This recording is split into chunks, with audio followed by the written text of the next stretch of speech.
Grace Hartley sat on a thin cot inside a crowded homeless shelter, her newborn daughter wrapped tightly in a donated blanket against her chest, staring down at a single folded piece of paper she had carried with her since the day her father died.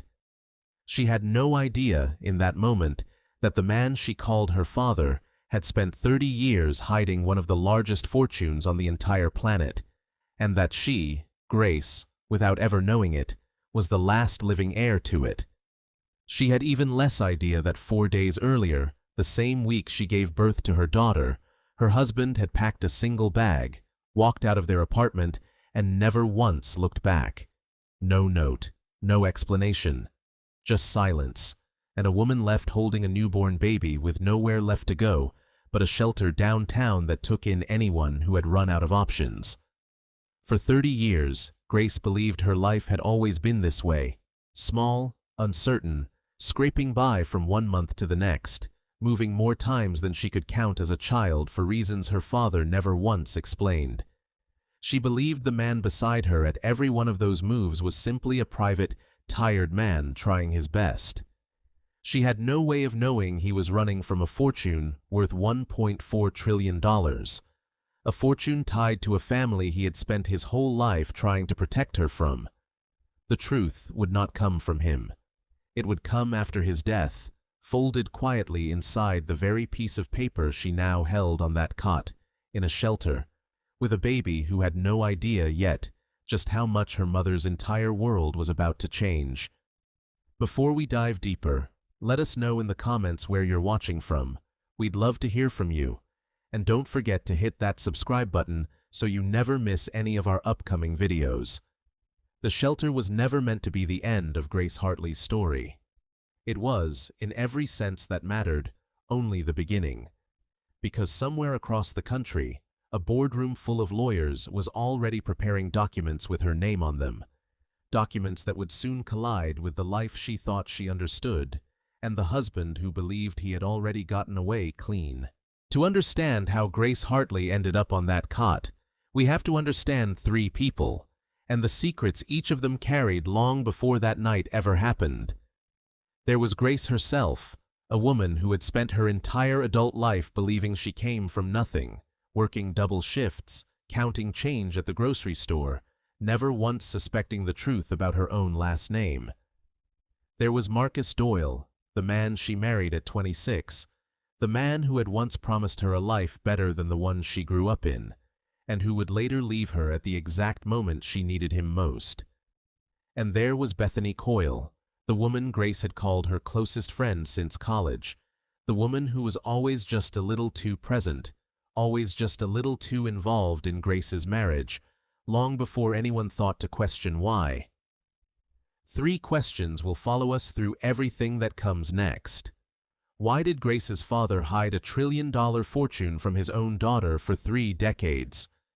Did Marcus already know the truth about Grace's identity before he chose to walk out? And was Bethany Coyle ever really Grace's friend at all? Or had she been circling this family for far longer than anyone realized? Every answer connects back to a single folded piece of paper and a shelter cot, and a newborn baby who would one day inherit more money than most countries generate in a year. Grace Hartley grew up the daughter of a quiet, guarded man named Walter Hartley, a man who worked odd jobs in small towns across 3 different states before she turned 18. Walter never explained the moves. He never explained why he flinched at certain last names on the news, or why he kept a locked metal box in his closet that Grace was never allowed near. What Grace remembered instead was a father who read to her every night, who worked himself exhausted to keep food on the table, and who told her once, when she was 16 and asking too many questions, that some things were kept quiet not to hurt her, but to keep her safe. She did not understand what he meant. She would not understand for another 14 years. Marcus Doyle came into Grace's life during her 2nd year of community college, charming in the easy way that made people trust him faster than they probably should have. Their early years together were modest, but genuinely happy. Small apartments, inside jokes, plans for a future neither of them could fully afford yet. Bethany Coyle had been there from the very start, too. Grace's roommate turned closest friend, the one who showed up at every birthday, every holiday, every hard week.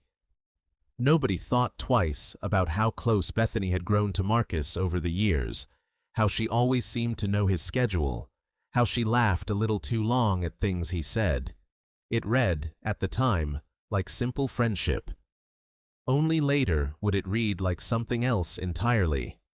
As Grace's pregnancy progressed, Walter Hartley's health began to fail quickly, and in his final months, he grew distant in a new way, spending long hours on the phone with unfamiliar voices, meeting briefly with men in suits Grace had never seen before, always brushing off her questions with the same tired answer, that he would explain everything soon. He never got the chance.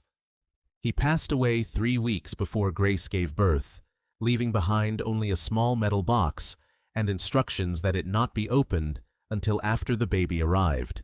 Grace's labor came with complications that kept her in the hospital 2 extra days, and through all of it, Marcus grew stranger by the hour, distracted, distant, taking calls in the hallway he wouldn't explain when he came back. She told herself it was stress. New fatherhood affected men differently, she reasoned, and grief over her father's recent passing was heavy enough without adding anything else to it. She brought her daughter home believing, despite everything, that her small family was still intact. 4 days later, Marcus told her he was leaving. Not for a work trip, not for space to think, but for good. He offered no real explanation beyond a few hollow lines about needing time for himself, delivered while he was already halfway out the door with a bag over his shoulder. Grace begged him to stay, if not for her, then for their daughter, only days old and asleep in the next room. He did not stay. Rent was already behind. Grace had no family nearby, no savings to speak of, and within 2 days she found herself standing outside a shelter downtown with a diaper bag, a folded piece of paper from her father's metal box, and a baby who had no understanding yet of how much had just been taken from her mother in a single week. It was inside that shelter, filling out an intake form with shelter staff, that a volunteer paused at the name Hartley, mentioning almost in passing that the name matched a decades-old case she vaguely remembered involving a missing heir and a family fortune nobody had ever been able to fully account for. Grace laughed it off at first. Her father fixed cars and worked warehouse jobs his whole life, she said. There was no way that story had anything to do with her family. She would spend the coming weeks discovering exactly how wrong she was. The volunteer's comment stayed with Grace longer than she expected, enough that she finally opened the metal box her father left behind. Inside were old documents, a birth certificate with a name she didn't recognize listed as her father's original identity, and a business card for a law firm that, it turned out, had been holding a sealed file under Walter Hartley's real name for over 30 years. A lawyer at that firm, once contacted, confirmed what the shelter volunteer had only guessed at. Walter Hartley had once been next in line to inherit control of one of the largest family fortunes in the country, a fortune worth an estimated $1.4 trillion, before disappearing decades earlier under circumstances the firm had never been permitted to disclose. For weeks, the story seemed to point toward one simple explanation, that Walter had simply run off with money that wasn't his, changed his name, and spent his life hiding from a family he had wronged. Then, new documents surfaced, private correspondence between Walter and the firm dating back decades, revealing a very different account. Walter had not stolen anything. He had fled a family locked in a vicious, sometimes dangerous struggle over control of the fortune, one where a young daughter with his features and his name would have made an easy target for relatives willing to go to extreme lengths to eliminate rival heirs. He had spent 30 years working small jobs, moving constantly, and saying nothing, not out of shame, but to keep Grace invisible to a family that would have seen her only as an obstacle. While all of this came to light, Marcus's own life was quietly falling apart. Bethany Coyle, it turned out, had been in far closer contact with him than anyone knew, financial records later showing loans and transfers between the two, stretching back nearly 2 years before Marcus ever left Grace. Old messages recovered from a shared laptop revealed a relationship that had been building quietly under the surface long before the baby ever arrived, one built as much on convenience and image as it was on anything resembling love. The lawyer's office finally confirmed what the sealed documents had been protecting all along. Walter Hartley had structured a trust decades earlier, one that would only activate the moment his daughter became a mother herself, a safeguard designed to ensure that whatever happened to him, Grace and her child would eventually be provided for, whether Walter lived to see it or not. The timing had never been coincidence. Her father had built a fortune's protection around the exact moment she now stood in, homeless, holding his granddaughter, without ever knowing the safety net had already been quietly built beneath her feet years before she needed it. When the news became public that Grace Hartley was the sole surviving heir to the fortune, Marcus resurfaced almost immediately, calling, texting, showing up outside the shelter with flowers and apologies that arrived only after lawyers confirmed the money was real. Grace's legal team, following the exact protections her father had written into the trust, blocked any claim Marcus attempted to make on the inheritance. Protections Walter had apparently anticipated, even without knowing the specific man his daughter would one day marry. Grace sat through the reading of those protections in stunned silence, understanding for the first time that her father had spent his entire life defending her from people who would only show up once they knew what she was worth. The final piece came from an unexpected source, a distant cousin from the extended Hartley family reaching out not out of hostility, but guilt, explaining that Bethany Coyle had approached members of the extended family years earlier, asking questions about the missing branch of the Hartley fortune long before she ever became Grace's college roommate. What had looked like simple friendship, and later a betrayal born of proximity and opportunity, had in fact been calculated far longer than anyone close to Grace had realized.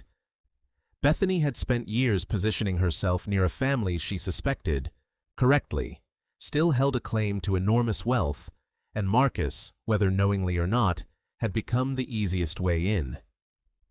In the months that followed, Grace rebuilt her life on entirely different terms. She used part of her inheritance to expand the very shelter that had taken her in during her lowest week, ensuring other mothers in the same position would have resources Grace never had. Marcus and Bethany's relationship collapsed publicly under the weight of the story, each blaming the other once it became clear neither would see a cent of the Hartley fortune. Grace, for her part, chose not to comment publicly on either of them, focusing instead on her daughter, and on finally understanding the father who had spent his whole life keeping her safe in ways she never once suspected. Would you have trusted the people closest to you the way Grace once did? And knowing everything her father sacrificed in silence, would you have made the same choice he did, protecting the people you love by letting them believe, for as long as possible, that you were simply ordinary? What do you think Marcus really knew, and when do you think he first suspected the truth about Grace's family? Let us know in the comments below.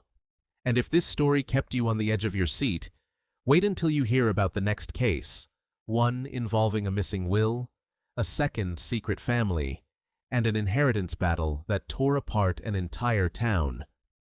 Subscribe now so you never miss it, and hit that notification bell so you're the first to know when it drops.